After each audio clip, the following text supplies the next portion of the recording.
Good morning, everyone. Welcome to Radio Maria 91.2 FM Abuja. And today is the time for your favorite program, the Child Safespace. Brought to you by the Shepherd Mentorship Foundation in collaboration with MBIMB. I am Atamore John, or you can call me Adams J, your host for today. And together with me in the studio, we have Abigail, Chine, and Francis. Okay. Last week we spoke on integrity, but today we'll be talking on another topic that actually aligns with integrity. So our topic for today is parents' expectation on their children. This topic is going to be dicey, but I trust us to readily hit it hard. But before we continue, let's enjoy this short break. Okay, welcome back. And if you are just joining in, this is the Child Safe Space, and our underlining topic for the day is parent expectation on their children. Well, parents are meant to be encouragers. Every parent wants their kids to succeed. When kids succeed, they feel good about themselves, which fuels self-esteem. And more so, parents need to take intense expectation on their children to get them on track and to be in their best. I know this is actually a dicey one.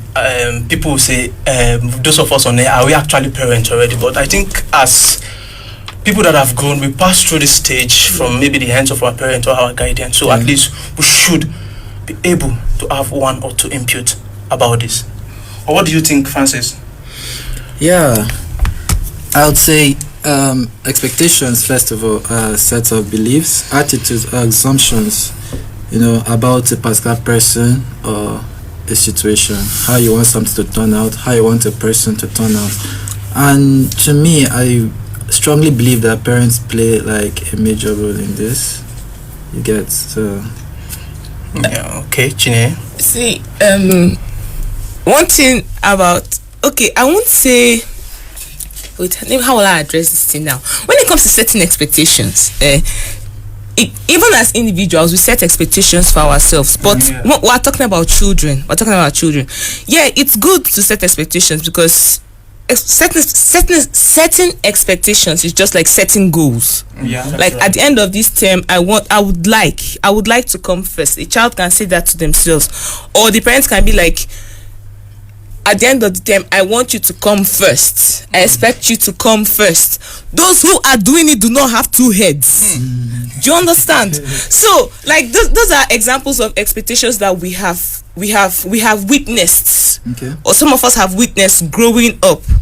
But now there is need to now discuss that. Yes, it's good to ginger your child to perform better, to do better in whatever aspect. Some people don't even care about education. Maybe they're more focused on sports. Like your child plays basketball, so I want you to be scoring.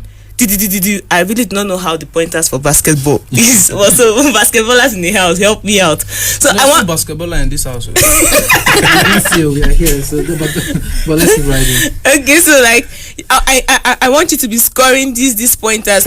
You get, like, there are people that basically expectation is goals.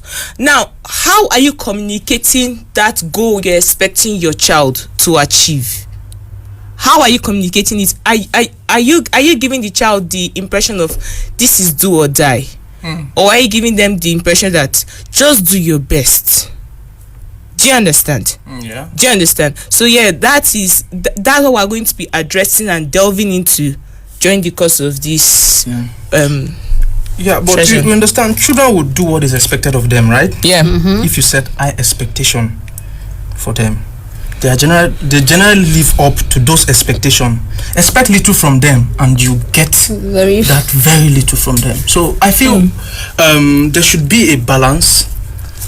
I really don't know how to, but before I go talk now, they go say this one never born picky. They try one to create. But Abigail, I believe you understand what I'm trying to say. Children by their nature are very competitive. They like competition. Yes, they do. Children. Yes, they are very competitive. Is personality something? When I say competition now, I mean if you tell a child at the end of the term and all that, they know there's a reward and all. You see them try to be the better version of that thing you set for them. So by their nature, they are competitive. Even humans, we humans are very competitive. If you put, that's why it's called, you see where they say struggle for survival and all that, because human by their nature like competition. So if children are competitive, you can set goals for them. I think the whole idea is there should be balance. You should not go and set unreasonable goals for these children and say, oh, as my child, you need to top. It's good for you to top your class.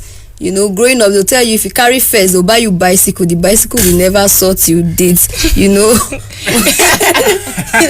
You know, well, that's for me. I don't know for others, but some parents at some point had to buy bicycle for their child. But then when you promise a child maybe a reward for a particular goal you have set for that child, I think as parents it's best you, even if you cannot give them that particular reward, you can give them something close to it, so then they know that, oh yes, mommy can do this. If I get this, it means I can do better next time. So there should be a balance. The parents should play their part as well as the children play This their part. balance, calm down. This balance that we're talking about, what is the balance?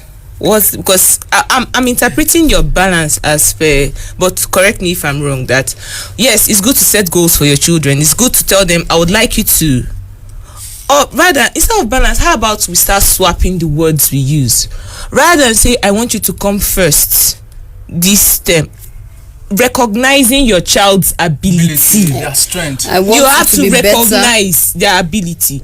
Instead of, rather than say, okay, you must come first, you must top your class. Why not say, last time we saw you, you scored 60 over 100 in mathematics. 60 So 100. It's because the class is too much now. no, like average, not average. 60th position, Like average. 60 over 100, like your total mark in mathematics Alright, is 60. So let's see, okay, if, and like I said, you have to recognize your child's ability, because some people, they might be very sound in English or literature, but when it comes to mathematics, if they see 2 plus 2, their brain feet tell them 2 square. Do you understand? 2 plus 2. So you recognize the ability, then you now be like, okay, you came 60, but let's see if we can top it up. Like, what are the things we need to do? You know, earlier in this our series, we talked about New Year resolutions for children. So now this is another way. Yeah, exactly. Another way of tackling it. Okay, you scored 60. What can we do to make it go higher? Let's see if we can get you to 70, 80. Like I said, you have to recognize your child's ability before setting goals. And maybe in the course of implementing whatever mechanisms you want to implement, the child might even go higher, and the child might be made aware that, oh, okay, I can actually do this. Do you get that type of thing? So yeah, rather than focusing on come first, do this, let's start setting processes. Okay. That will I feel no right thinking parent will not want to pass through process before you start setting expectation. I like how you said right thinking. Yes. Yes. So there are because some wrong thinking parents. Now let's come down to maybe the classroom expectations. Yeah. You cannot just come from somewhere and say a child that is maybe getting 47 out of 50. Then all of a sudden you just tell the child, you should come first, this, that, and stuff like that. Okay, let me use myself as a case study.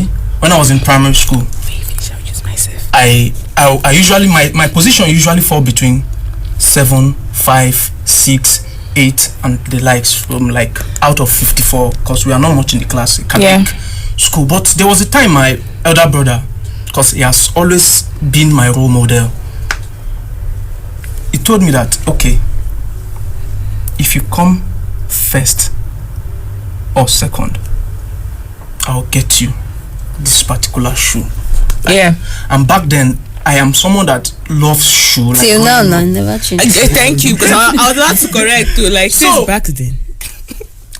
I did extra. Sometimes I'll come back from school, instead of to just drop my bag and go and play, then start struggling with my assignment in the night. I just, that period, I go into my assignment, and I realized that doing my assignment immediately I come back from school, I tend to score higher. When I'm doing it, when I'm already feeling sleepy and stuff like that, you just put in it. So now when my result came out, I came out second. You see how the positive effect has actually helped me improve in my. So I feel any parent that want to set expectation, you should, just like you said, look at the strength. You cannot just come someone that is scoring 47, just like I said earlier on, then you now say, oh yeah, come first.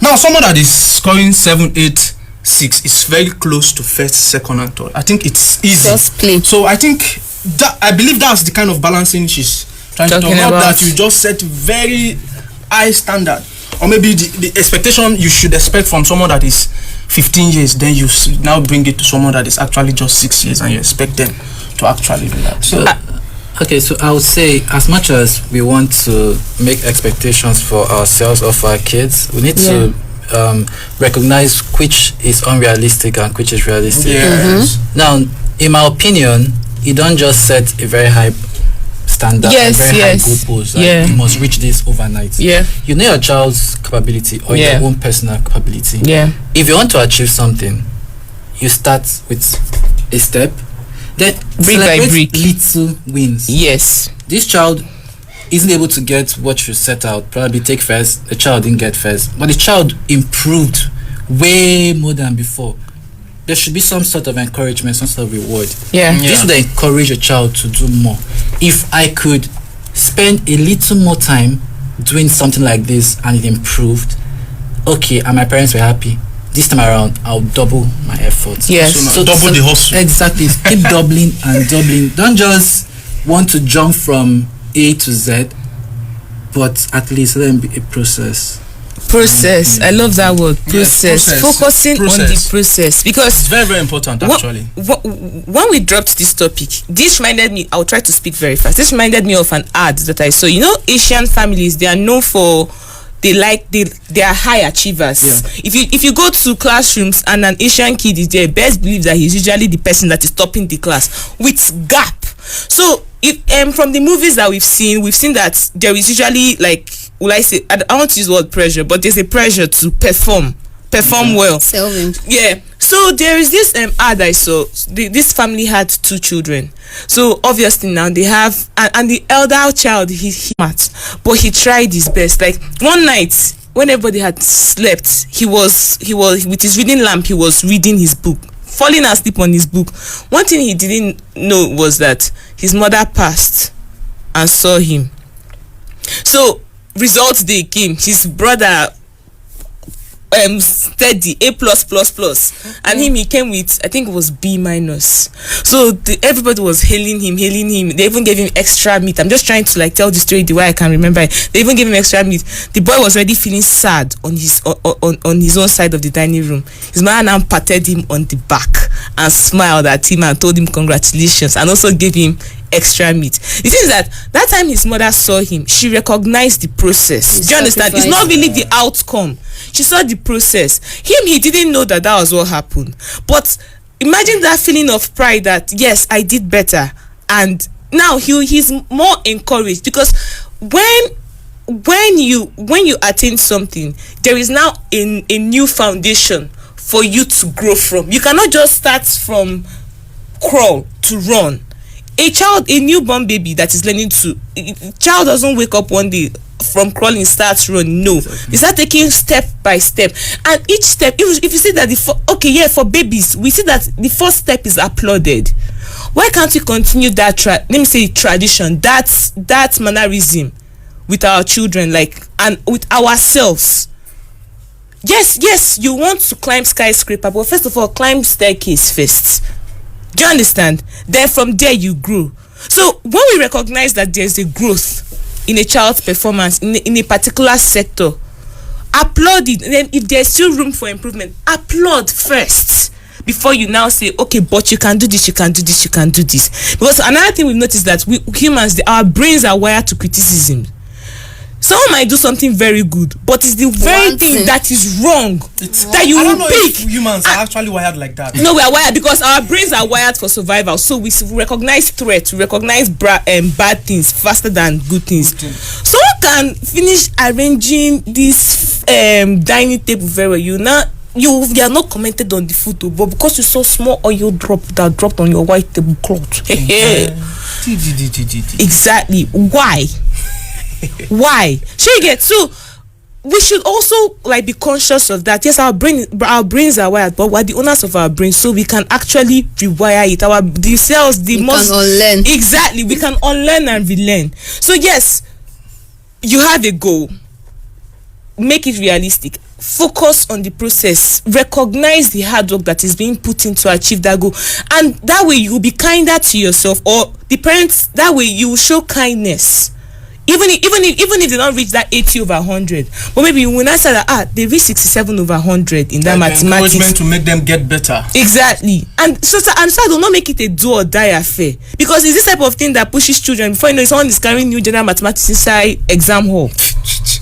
That's true now. Because of the pressure, I need to perform, improve. I need to impress. And this thing translates even to adulthood. And I'm sure, and I have a feeling that's the same thing. Clap dance Exactly. This thing translates to adulthood. We will now be seeing athletes that are actually gifted, like them. They perform normal, but once they notice that that my performance is not very, very good anymore, next injection have entered the vein. Do you understand? In order to boost performance. Why can't you be okay with right now I cannot perform well, this is not my peak performance period, yes I came second, but there is still another day. We should not put in our children the fear of failure. Yes, you have a goal, but even if you don't attain that goal, if they should see your previous state and the new state you've attained, there will be improvement, and that improvement should be celebrated. What's if you've not failed before, you won't understand. See, you understand? Let me take myself as example. When I was in primary school, I did chop first ice cream. I entered secondary school. It's not the same. It was not the same. It's like reality. When you say 47, I laughed because I actually came 47 one time. What? No, you started playing too much. How about from first primary school, then you? It's not the same thing. Trust me. I felt like a fish out of water. Like I was like, and that's why when you say that. Write their common entrance in primary 5. Yes, I did. You skipped primary 6. That's why now. The new generation. First one's my 3. You know when Abigail said that children are naturally competitive, I not follow, because if I do something, you know, and I said I to stress me too much, I'm not thinking myself. I'm like that. You understand? I'm not thinking myself, but and that's one thing. Okay, there's this not I've said about gifted children. When you are gifted, and you see yourself learning things easily, the day you will come across something that is difficult to learn, hands off. A lot of people have actually agreed to it. Hands off. I cannot stress myself. But I want to ask this. There are parents where maybe your child starts going to school. Maybe they've started talking. They're in primary school. Maybe their first primary school result comes out. Maybe, let's say, out of 13 class, they come out 25. And maybe a neighbor's child, the same class, the same grade and everything, comes out second and stuff like that. I've seen parents flog their children. Like, I wonder why would they want to do that? Like, they want to flog the grade out. No, this is actually killing their morals. Well, that's my personal opinion. As a child. No, people used to flog their children. Yes. But it never reached my side. Like that 47, I no chop game, but I collect talk. That's a big pasking sometimes too. See, the way I cry. What sometimes can actually be bigger than. No, it's not insult. No, it's more like introspection. Like Chine used to come first. What is happening? You are not playing too much. You play too much. Leave shawarma alone. You instead of time you used to do your assignment. They don't invent shawarma by that time. Shawarma never reached Nigeria. That's true. Okay, I also wanted to add that, you know, when you talked about the strength of a child, you see, there's an analysis, the SWOT analysis they talk about. You know, you have to look at the strength, the weakness of that child. They don't carry SWOT analysis. The opportunities and threats. Yes, the opportunities and threats. You know, sometimes, like Atoms was talking about himself, how he was from 8 and he turned out to second position. You see, he had to look at what exactly were the factors, you know, and all that. As a parent, guardian, you know, sometimes you look at what exactly may influence that result of that particular child. You know, sometimes it may be little distraction. The child, there's nothing wrong with sleeping, but the child may sleep way too much. The child may want to play too much. You can just create a balance. Yes, you're going to play after your assignments. You're going to play after washing your uniform. You're going to play after. So you look at what can influence the threat. You know, what can influence that particular result you're trying to set for that child. As well, we've talked about weaknesses. It's not wrong for you. Everybody has his own weakness. We can all agree. But you look at the threats, weakness, the strength. The strength is where you dwell on. You can be better. You can do this and that. You tell the child. And truth is, the more you keep telling a child he can be better, even when he knows he cannot be better, the child will try. Will start to believe it. He tries to even say, okay, if mommy say I can be better, I truly can be better. So the more you talk to that child, what can be really powerful. Imagine the kind of things your teacher then said, you dumb head, and then you grow up believing, and all that. Imagine that teacher that says, oh, Atoms, you are great, you can be president and all that, and then you say, this second position my brother talked about, I'm hitting it, and you came out with second position. So we'll talk about teachers' position roles in actually setting expectations to children. We have to talk about that, but before we go into that, let's just enjoy this short break. Don't talk that. We are coming back right away. Okay, welcome back. Don't forget, we are still on the topic parent expectations on their children. If you're just joining us, keep being here because you need to be here. Okay, now we want to go into this. What are those things parents should, or rather parents, teachers and caregivers should consider before mounting this expectation on children? Francis? Okay. First of all, just like we've already stated, conducting SWOT analysis, knowing your child's strengths or your child's weakness. What is this child good at? But before then, permit me to deviate a little. When it comes to academic performance, for instance, we know that our curriculum activities here, like our academic calendar here, is kind of choked up, in the sense that it requires a child to know multiple things at the same time. 15 subjects. Yes, sometimes 15 subjects, and you are required to pass them all. And we are not the same. We don't have the same ability. You get. So to me, we are coming to an age where AI, artificial intelligence, taking over almost everything. So instead of hammering on the child to have all straight A's and be this person or be this person, we could also encourage skills and other things. You get. So. Okay, Francis, thank you for that input. Okay, before we continue with the studio talk, I think it's time to open the phone line. Okay, dear listeners, you can actually call us in or send WhatsApp messages to this number 081 0844 7518. I'll call again 081 0844 7518. Please start calling in. Give us your own points, your views on how parents should set their expectations for their children. Or if you cannot call in, you can as well send in your WhatsApp message. Yeah. Or you can tell us, what do you bear in mind? Like, how does your mind function when you're setting expectations, when you're setting goals for your children? Like, what do you take into consideration? We would like to hear from you, parents out there. So, another thing I would like to state out is consistency. You get? Hello. Okay. Good morning. Good morning. Your name and where you're calling from, sir? This is Nelson calling from Where. Oh, yeah, okay. Nelson, you are welcome to the show. Yeah. Please, if you are talking of bringing up a child or advising a child, I've been following your conversation, and I begin to understand that whenever you train a child, just as the Bible says, train a child in a way, the right way, so that when he grew up, he will continue taking that step. Now, a situation where you don't encourage your child, even when he comes last, you are not doing that child treating him very well, because certainly he will feel being rejected somehow, and he will not have that strength to continue, even if there's need for improvement.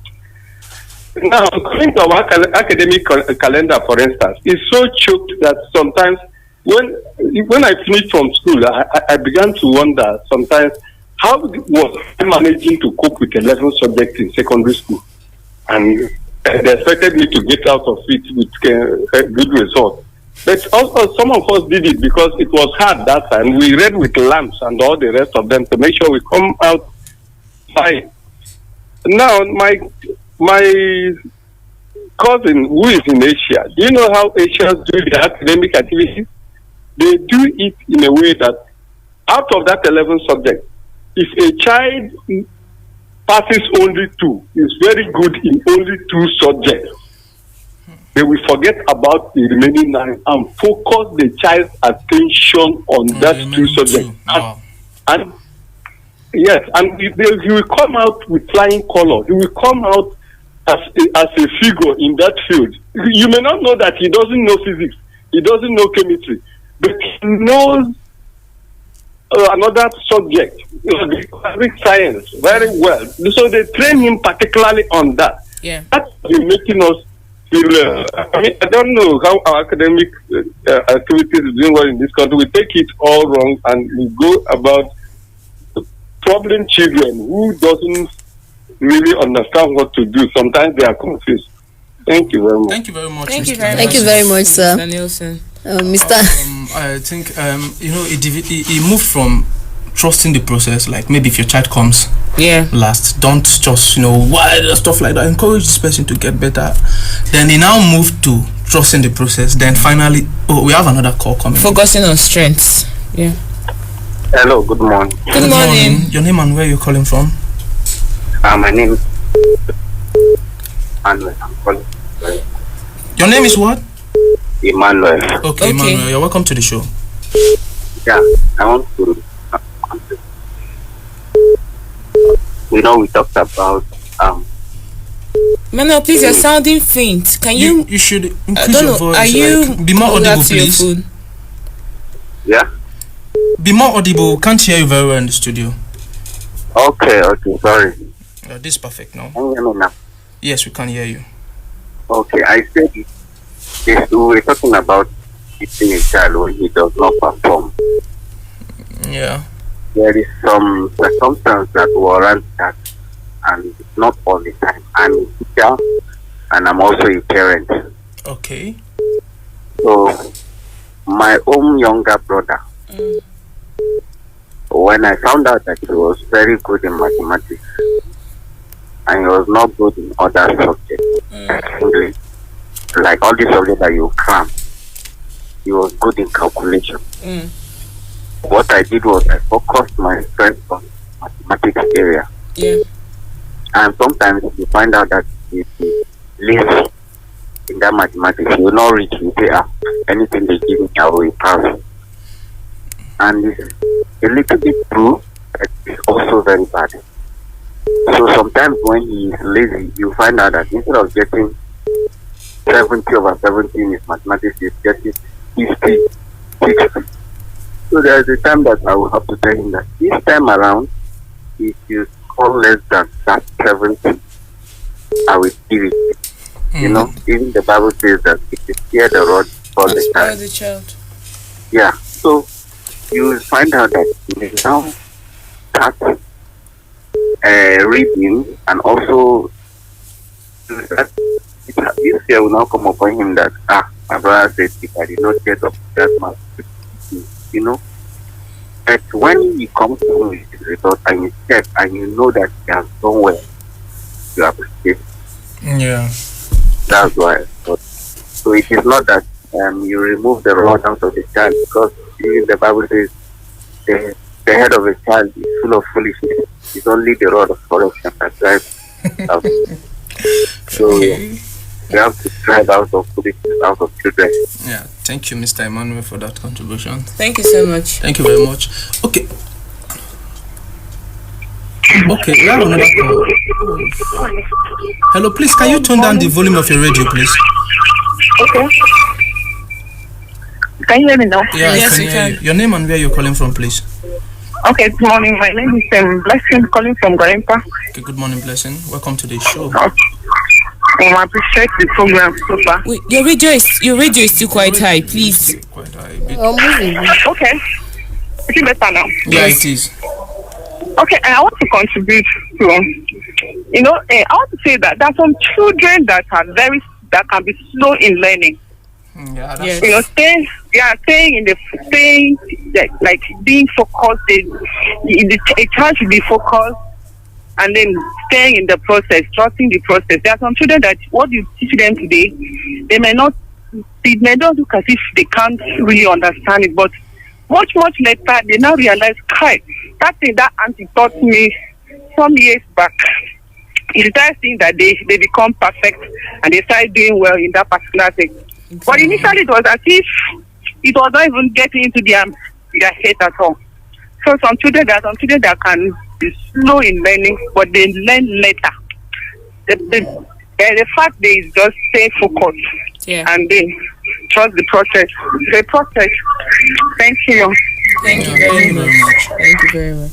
Okay, there's something peculiar about Emmanuel's statement. You know, if you notice, that person is actually gifted, not bad. Yeah. So now this person is actually good, but now the place of laziness and correction came in because now, okay, this person, sometimes you get over 70, then sometimes you decline and stuff like that. I think like that overconfidence. not sometimes it's not even overconfidence. Sometimes it's laziness, it's to even follow up and stuff like that. I think in that kind of situation, you should, touch that child small, like that, just like what he said, I will deal with you and stuff like. So now that little trait of I will deal with you will now make you say, let me drop this my laziness and focus so that I will not get some lashes. Yeah. Then about our Guarimpa caller, Nelson. No, Blessing. Okay, Blessing. Blessing. She said, trust the process. Some children I think are quite. It is very, very important to trust the process because I would like to recall when I was in junior secondary school. There's this boy, like, was extremely very, very bad when it comes to, in fact, mathematics, introductory technology, and integrated science was very, very terrible. But grew up, entered SS1. We were not in the same school. Maybe I never knew he finally got himself in science class. Oh. So when SS2 determined they want to give professorship, lo and behold, he was made the head boy. This is someone that was very, very terrible. Then when I got close to him, I noticed that, okay, this guy passed through process to get to where he is. Yes. Like, then he became one of the best when it comes to physics, chemistry, something he was struggling with. Yeah. So I think we shouldn't neglect the place of processes in these children. Don't make it feel like every time is pia. Yeah, there are some times where you should do that, but you cannot just, maybe someone that is just starting off, then maybe they get a bad grade and you start caning them. I think it's less of starting off and more of the assimilation speed, actually, because how I talked about secondary school. I was saying that I started going really down. Yeah, one of the things I did for myself, because children can also do this for themselves. Let me even step away from there's a story that I read that actually moved me to tears a little bit. Like this girl. Anytime I've seen her, I've always seen her as a very smart person. Okay, we have a call coming in. Sorry for cutting no problem. Hello, good morning. Good morning. Your name and where you're calling from, please? Please, am I on to Radio Maria? Yes, you are. Radio Maria. Yeah, I've reached the correct bus stop. Okay, my name is Edward, calling from Abuja. Okay, good morning, Edward. Welcome to the show. Yes, I'm enjoying your show this morning. Yes, but there's something I would like to ask. Okay. Please, from what age should a child be at least counting 1, 2, 3 to 100? That is number one question. Okay. And number two question is it wise for a teacher to be body shaming a child in a class? Because maybe other ones are better than him at that moment. And we are talking about a child who is about 3 years in a class mixed up with 4, 5 years. Yeah, okay. And maybe between 4, 5, 6 years are better than her in some counting of letters and the numbers. Okay. And you keep disturbing with that. All right. I would like to answer the first one first, then my colleague will attend to the second. You said the first one is at what age should a child be able to count from 1 to 100? Yes, sir. Yeah, I want you to understand that children have different kind of stages of thought process. Yeah. There are sometimes where you see some children being able to count 1 to 100 at the age of 3. Then some children will have to be at the age of maybe 4, 5, and 6. So there's no particular age at which a child should be able to count. But what you should do for that child is to constantly put them through. Encourage them and make sure that the teacher that is in charge of that child is actually putting time on that child's issue. Okay. It's not actually an issue, but just maybe the age and maybe the growth process and everything. Then for the number 2 question, Do sir. you understand, sir? Oh, yeah. I'm with you. Okay. Then The for number the, 2 question then before for the I come number up 2 again. body shaming, my colleague would attend to that. Nobody. Okay. It's not okay for anybody to body shame anybody. Especially a teacher. That's a Then very, it is very particularly disgraceful upon that teacher and his profession or her profession to be doing that, because teachers are supposed to be epitomes of patience. They're supposed to understand children and recognize that there are different levels in growth. So for a child to start taunting a child, sorry, for a teacher to start taunting a child for not performing as much, rather than instead of, okay, what is wrong with this? Like, what's Now happening? body shaming the person. What is happening? Like, what can we do to improve this child's assimilation process and get them up to speed with their mates, in quotes? That teacher, wrong. It is very wrong. Summarily, it is wrong. And sir, I would like to say something. If this child is your child or someone you know, and you can actually access that school, I think the best thing to do with that, because we might see this as something that is very, very little, but on a long run, it can actually affect this child's mentality. So the best thing to do about it is to first of all go to the school authority, report that teacher to the school authority, the management, so that they will understand that a particular teacher in so class is actually doing this and is defaming the mindset, the characteristic of a child, and it might or will affect the child in the long run. So please, if you really care about the growth of this child in question, I think those are the first step you should take. Yes. So sir, have we been able to answer your question and all you need to know about this? Okay, I think we've lost the caller. But sir, I hope you got what we were trying to say, and I hope we answered your questions. But like, I don't understand, why will a teacher be body shaming a child because it's not? Someone said something about right thinking adults. So we have seen people that fall in the category of the wrong thinking adults. Unfortunately, you see, some of these teachers just take up this job because they want money. Yes, just like a means to an end and all that. Not necessarily because they really want to do this job. If you want the money and you are taking up a job, then you should live up to the. It's so unfortunate that people just take up jobs and they are not ready to do what exactly is expected of them. Because imagine a 3-year-old child. What happens to that child? How will that child go home? He will not even want to. He doesn't desire to come to school the next day. And he's there. No, it's so bad. It's so bad. That question just made me very sad. It's so bad. Sad and angry at the same time. Okay, we've been eating on the academic expectation. We've not talked about maybe what to expect. We have another call coming in. Okay. Hello, good morning. Your name and where you're calling from? I'm calling from You're calling from? I'm calling from Worry. Worry? Your name, please? Mrs. Beyawo. Oh, Mama. How is everything? Fine, thank you. So, ma, well done for the thing. Yeah, thank you very much, ma. It's like somebody's talking already, Abi? No, you are to talk. Can I go ahead and make my contribution? Yes, ma. You can. Okay. Well done for the job that you are doing. You're doing a great job. Thank you very much. Just keep it up. Like we were talking about parent expectations, it's a very good one. It's even part of parenting, kind of. Yeah. Actually, when you talk of parent expectation, you're talking of what you expect of your child. Yeah. And for you to expect that from your child, you too have to be a role model. In terms of, I want my child to be good, you too have to try your best to also be good to that child. The way you're thinking of setting the expectation for your child, you have to put into consideration the child's strengths, their weaknesses, and also their interests and the talent. Yeah. Every child is unique in its our own way. Yes. Yes. So sometimes don't expect so much from them. You don't have to put it based on your own self. Yes. You have to look at the child. Like from what people have been talking about education in terms of bringing up a child. There are some children that are very good in math, good in English, different subjects. So by the time you see a child not excelling well, it's not right for you as a parent to start scolding that child. What you should do as a parent is to go to the child's school, find out their strength, find out the issue.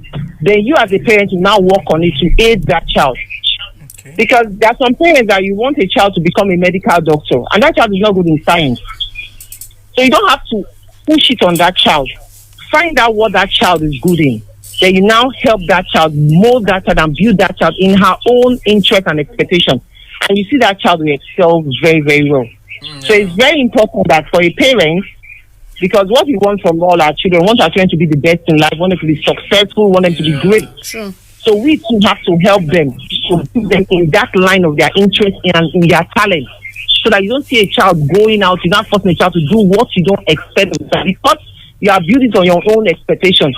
I want my child to be this, that, and no. Look at that child's strength. Look at the child's interest. Look at the child's talent. Then you can be able to build that child and mold that child. Then the child now becomes responsible, becomes great, and the child can be able to stand on its own and be able to defend it to herself, because that child is able to build in his own way of talent and interest.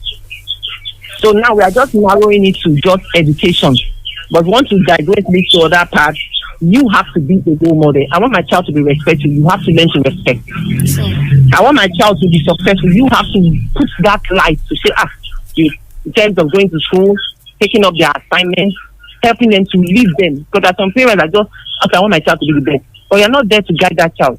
Assignments, you're not there. You don't go to the school to find out what the child is going through in school. So those things, there are a lot of things you have to put into consideration. Let me not talk too much. Let me not talk too much. So that's very, very important. Thank you so much, man. Thank you very much, man. Thank you, man. You know, I was about saying something about we not just lingering on education and expectation alone. There are a lot of parents, or should I say there are some parents out there that actually don't consider the age of children before you start giving them certain kind of expectation. There are some children now in their home, you see them at very young age, they're the one providing for the family. I believe I'm not speaking out of maybe something. Very true, very true. This now, see, look, sometimes we will see some expectation given to our children as something normal, but sometimes it leads to long run menace. Like there are some people that have started stealing today. It's because of the kind of expectation they've started receiving, the pressure they've started receiving from home. Some people go into prostitution because of all this. You can't tell me that it is normal for a 12-year-old child to, okay, you don't give this child to go and sell something and stuff like that, then you expect them to start providing money. How? See, I think I saw something too, one article like that, where they were talking about firstborn were just relating their pain, and one said she's actually 23 and that she grew up managing her younger siblings and all that, and at 23 she's in the university, but she doesn't look forward to coming home because she's tired. You know, that's an adult self, and she's already tired because she knows that she has so many responsibilities. And in Africa, it's only in Africa where you see a first child, you are the associate parent of your younger sibling. It's a good thing to want your child to mold them to be and all that, but you shouldn't put so much pressure on them. And Faith talk about, if you want to be respectful, if you want your children to be, you show them. You see, it is one thing for your child to perform very well academically and lack character. So many children are doing so greatly academically but zero character. You talk to them, you can imagine how they will just respond to you very rude and arrogant, and the parent will tell you, my child is confident. No, your child doesn't have character. You should teach the child. You should not say, oh, because my child is doing so well and is lacking in other things. You should try to create balance. You can do that. First, it's not because your child is not talking doesn't mean he's timid. There's a thin line. You should, as a parent, you should manage all of that. Chinaya, why? She has remembered something. Everything you've been saying, I'm just remembering. Like now, when you talk about timidity, like your child is not talking. I remember one thing that the parents posted. The parents was like that when she went to pick her child from school. The child was that your son doesn't talk in class. I don't know what is wrong with him. The one was like, this boy. The boy now raised his hand and said that I just don't have anything to say to that woman. He replied.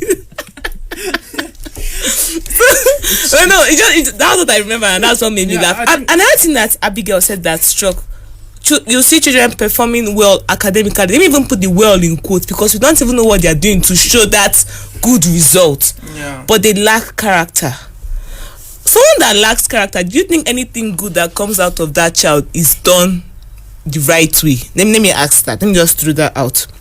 Then there's this society's view of success that people narrow their expectations of their children to. I want my child to be earning 6 figures in dollars every year by the time they grow up. But is your child kind? Yeah. Does your child speak up when they see wrong being done? Zendaya, the actress, I don't know if you've... So, there's this story that she shared that when she was in high school, that she came and was telling her parents about one child that they were bullying in class. But that she was just... She said her parents were just looking at her. Bottom line is that she ended up collecting. Why? Her parents asked her, what did you do? Because just because you are not the one bullying doesn't mean that you are rid of the guilt of whatever that was done to that child. So yes, you might be smart, but do you speak up when you see wrong being done? So now they have placed in her that they expect her to speak up when she sees something wrong being done. Do you get? So there are different types of expectations, and we should not just narrow it down to just education and academic performance. And while placing that expectation on our children, we should not put undue pressure. Yeah. Let them know that yes, I would like you to perform better, but it's okay to feel. Just one time I say, my sisters, do what you can honestly do. True. If you're in university, yes, maybe you say you want to graduate with first class and you put in all your best and you come out with 2-1, please carry that 2-1 with pride. Because you know you did your honest work. Because the only time it will break your heart is if you know that there was room for more and I did not do it. Yeah, and there's something we need to talk about too. We've not actually talked about that.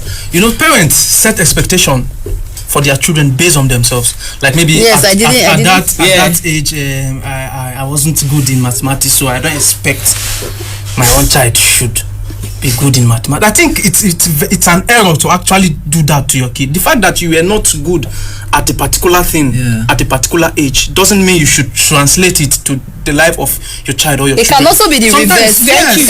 I am a lawyer. My child must be. I wanted to. So there's need for something like that. So you should like create a balance. The fact that you are not good at a particular age or you are good doesn't mean you should be expecting the same from your child. Try to encourage them to get better. Yes. If during your time you were bad at a particular thing, then try to encourage them to find their own area of preference. Yes. So that you will not drag them into yours. You understand? You cannot be a lawyer and you say there are some families where maybe the parent or maybe the father is a lawyer and maybe 2 out of the children get to become a lawyer. But I believe those children along the line they chose to do not it, that you now start forcing I have a firm. The family somebody must carry out the family. He's going to take over my chamber and stuff like that. So I think I don't become a doctor, you must be a doctor. So that somebody will not forget me inside there. So I think this our time is running very fast. See, one thing I would say is that if we notice, because of our conversations is always centering on something interesting, but love is the essential ingredient when it comes to doing anything. Because when you love your child, there will be kindness sprinkled. And please, I'm talking about the real meaning of love, not whatever it is that is inside your head. Please go and read 1 Corinthians to see the meaning of love. Love is patient and kind. Pastor Livingstone. Please. Love is patient and kind. Yes, encourage them to do better. Should be done in love. But be patient and see that kindness and that patience, what it does to the psyche of a human being is so wonderful. Even if you have to rebuke a child and you do that in love, the child sees and they knows will know. Yes, this is done in love. Before we go, there's something you said, Chine. You said, is sometimes you can doubt the academic ability of a child that lacks character and is not kind. Well, I feel sometimes it's not always like that. Yes, it is possible that this child is actually good when it comes to academic. Yes. Don't have character. Yeah. You know why that can happen sometimes? It's because most parents, they center most on a child's academic ability, forgetting other aspects, how they relate to people, their level of love, kindness, and how they talk to their subordinates. Just like we've been saying from the beginning of this program, try to make a balance. Parents, teachers, caregivers, and wherever you find yourself, create a balance in everything you do, especially when you are dealing with a child or a young adult. Make sure your impact is not something that will grow up tomorrow to regret. Make sure it is a positive impact in their life. Well, it's so unfortunate that our time is out, but any last word? Let love lead. All right. Thank you for joining this discussion today. And don't forget, this was brought to you by the Shepherd Mentorship Foundation in collaboration with MBIMB. My body is my body. Yeah, my body is my body. And I also want to appreciate our producer, the finest producer in the house, Mr. Casey. But don't forget, it's 10th time next week. Bye for now.